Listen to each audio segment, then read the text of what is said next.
Everyone, I am back. I am doctor Priyanka Tiwari और आज मैं बात करने वाली हूँ किसी एक बहुत अहम मुद्दे की। ये सारे मुद्दे हम शायद इग्नोर कर जाते हैं। क्वारंटीन है, क्वारंटीन की वजह से हम सब घर में बैठे हुए थे, लेकिन बच्चे पढ़ रहे थे laptops, computers, desktops, tabs, phones etcetera, due to which उनको या तो उनका कैमरा होल्ड करना पड़ रहा था या लैपटॉप पे इस तरह से टाइप। उनका पोजीशन कांस्टेंट हो चुका था। धीरे धीरे उनकी एक आदतें बन गई। आदतें बनने की वजह से अब हो रही हैं उनकी ऑफलाइन एग्ज़ाम्स। अगर मैं दूसरे शब्दों में कहूँ तो इसका मतलब है कि अब वो लोग जाएंगे, नोटबुक्स खोलेंगे, पेन पेपर उठाएंगे और लिखेंगे। But how they are gonna hold the pen when they have a habit of typing on a laptop or holding a mobile phone and using just their thumb movements। चलिए इसी बात को थोड़ा सा अपन elaborate करते हैं। आपको ये जान के बहुत अजीब लगेगा कि ये जो इतना सा एरिया है आपके हाथ का, इसमें 20 मसल्स होती हैं, छोटी छोटी बट 20। सो आप इमेजिन करके देखिए आपके शोल्डर से लेके हाथों तक कितनी सारी मसल्स हो जाती हैं। शायद इसी वजह से हम उन सारे मसल्स का कोई भी काम और यूज़ नहीं कर पाते हैं। और एक बहुत बड़े रिसर्चर्स ने कहा है कि movement is the ultimate exercise for your body. How will you define movement? Movement का मतलब है कि जो जॉइंट जितना मूव होता है, फिंगर पीछे जाती है, आगे जाती है, साइड में थोड़ा जाती है, एंड डिजिटल मूवमेंट्स। आप सिर्फ अगर अपने जॉइंट्स को मूव कर लेंगे उन डायरेक्शंस में जिस डायरेक्शन के लिए वो बने हैं, and that is your complete exercise. Isn't that really wonderful? But what we are doing, we are holding the phone for hours because एक स्टैंडर्ड लेक्चर प्रोसीजर 45 मिनट्स का होता है, but now the course is on the peak, so they have to complete the course as soon as possible. 1 घंटा, 1.5 घंटा, 2 घंटे की at the stretch classes. उनकी गर्दन ऐसी है, उनकी आंखें झुकी हुई है, फ़ोन ऐसे होल्ड है। अब पहला प्रॉब्लम आता है उनका सबसे बड़ा is the pain, specially either they are eating और थोड़ा सा गेम खेल लिया तो फिर tennis elbow, Sachin Tendulkar famous है। What you gonna do and what are the problems? I am gonna talk about it today. So the first problem comes with holding a pen. Holding a pen क्या होता है pen hold करने में? They're going to hold the pen like this, they're going to start writing and the pen will slip off from their grip. They won't be able to rest the pen properly. अगर वो pen नहीं पकड़ पाएंगे तो लिखेंगे कैसे 3 घंटा? Exams तो अनाउंस हो गई हैं, जाके उन्हें लिखना है। हम लोग तो घर में मास्टर शेफ बन चुके। How about writing issues? किसी ने ये सोचा कि एकदम से घर से निकल के वो लिखेंगे कैसे? Second problem comes is your CTS, जैसे कहते हैं कार्पल टनल सिंड्रोम, जो एक कांस्टेंट तरह के मूवमेंट करने की वजह से हमारे रिस्ट पे पेन, इन्फ्लेमेटरी रिएक्शंस हो जाती हैं, जिसकी वजह से उन्हें बहुत ही असहनीय दर्द होने लगता है। ब्रेसेस लगा लो, सपोर्ट दे दो, एंटी इन्फ्लेमेटरी खा लो, but does that problem resolve? No, it doesn't, because in सब की जो जड़ है it lies at your shoulder hand posture. For example, जैसे कि जड़ पे काम करो, जड़ तोड़ दो, पेड़ पूरा अपने आप गिर जाएगा। So what you gonna do? You gonna work at the root. What is your root? Your neck and your shoulder. आपकी स्पाइन के अंदर से सारी नसें निकलती हैं जो सप्लाई करती हैं आपके हाथों को। So as to describe this properly, I am gonna call up one of my helper please. So all right, ये आपकी स्पाइन है which starts right from your end of the head which goes down to your coccyx, to your pelvis bones. अब आपकी सारी नसें इस joint में से निकल रही हैं, the left and the right, starting from आपका shoulder, your arms, elbows and your hands. But like a tributary ये डिवाइड होती हैं। कैसे? यहाँ से एक मेन चैनल आया, डिवाइड हुआ आगे और पीछे, वो चैनल गया, वो डिवाइड हुआ अंदर और बाहर। ऐसे करते करते आपके फाइनली हैंड्स तक एक जॉइंट ट्रिब्यूटरीज आती हैं। तो अगर हमने पाइपलाइन को यहीं ऑब्स्ट्रक्ट कर दिया है तो क्या आपकी छोटी छोटी नसों में कोई फील आएगा? अगर हम पाइप पे खड़े हो जाते हैं तो क्या गार्डन में वाटर देने वाला पाइप, उसमें से पानी आता है? नहीं आता है। सिमिलरली अगर बच्चा ऐसे बैठा है तो वो कॉन्स्टेंटली इस मूवमेंट में है, ये वाली मसल्स कॉन्ट्रैक्टेड हैं, ये लंबी हो रही हैं, ये जकड़न में जा रही हैं। तो जब यहाँ जकड़न आ गई तो उसके बीच में से निकलने वाली नसें वो सब टाइट हो जाएंगी। तो जब मेन पाइपलाइन में प्रॉब्लम है तो क्या आपको वाटर सप्लाई मिलेगा? Number 1। Number 2, now you have the writing issues. अब लिखने के लिए आपको आपके हाथ और उंगलियों का कांस्टेंट यूसेज चाहिए है, और वो हाथ और उंगलियां जो कॉन्स्टेंटली चलती हैं वो आपकी इन मांसपेशियों से चलती हैं जो आपकी कोहनी के अंदर और बाहर की तरफ होती हैं। इस हिस्से में ये मसल्स टाइट हो गई। अगर ये मसल्स टाइट हो गई हैं तो ये आपको पुल करेंगी, मगर आपका हाथ ऐसे तो रह नहीं सकता है। आप करते हैं trick movement and this goes down.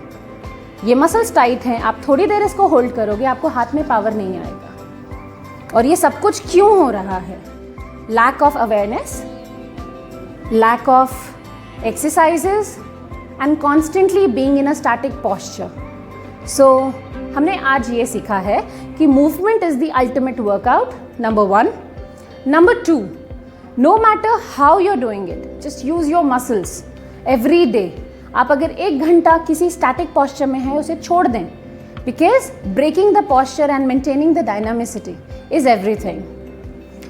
Problems तो मैंने बता दी, how about the solutions now? So अब मैं आपको कुछ ऐसी एक्सरसाइजेस बता रही हूँ जो शायद हर इंसान, छोटे से बड़ा, किसी भी कल्चर को बिलोंग करने वाला, किसी भी स्टेटस वाला आसानी से कर सकता है। So let's see some exercises now. First exercise is just take your pot, balti, bucket, tub, if not anything, रेत का ढेर भी चलेगा। All you got to do is make sure your hands are clean and dry and there are no outside injuries or bleeding or open wounds, वरना शायद रेत आपको परेशान कर सकती है। रेत को कृपया छान लें, बिकॉज अगर उसमें छोटे छोटे ग्रेवल या कंकड़ होंगे तो वो आपको एक outside bruise, injury, micro trauma कुछ भी दे सकते हैं। So let's move on to the exercise.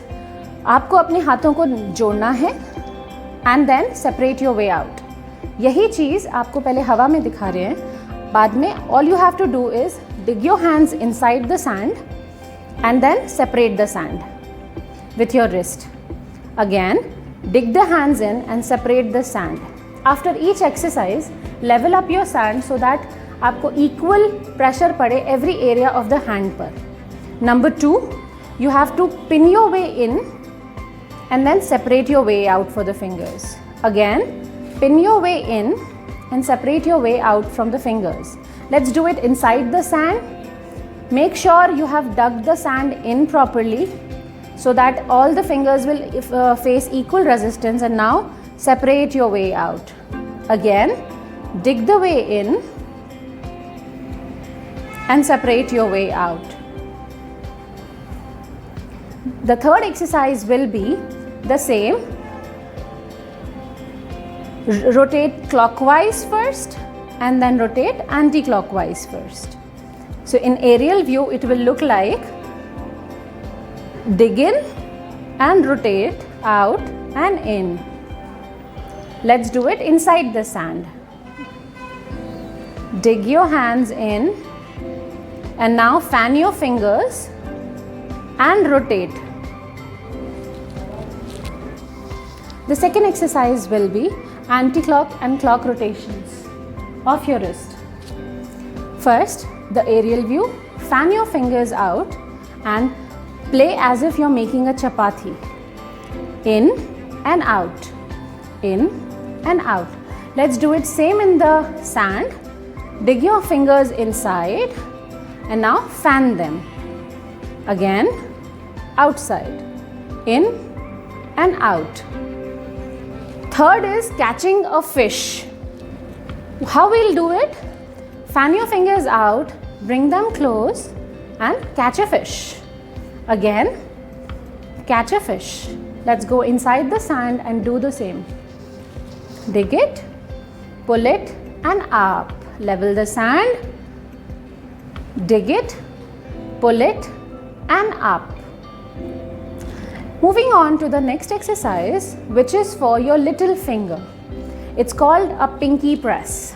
Cute name, let's go for it. You have to take your fist inside and just open your pinky finger. Again, complete bend and complete open. This you have to do inside the bowl of the sand. Dig the finger in, bend it and do it. Dig the fingers in, bend it and press it. Perfect. Last but not the least is this one is make a fist inside a sand. All you got to do is dig your hands inside and make a fist. Open, dig, make a fist. Let's do it in the sand. Dig and catch quickly. Dig and catch. Dig and catch.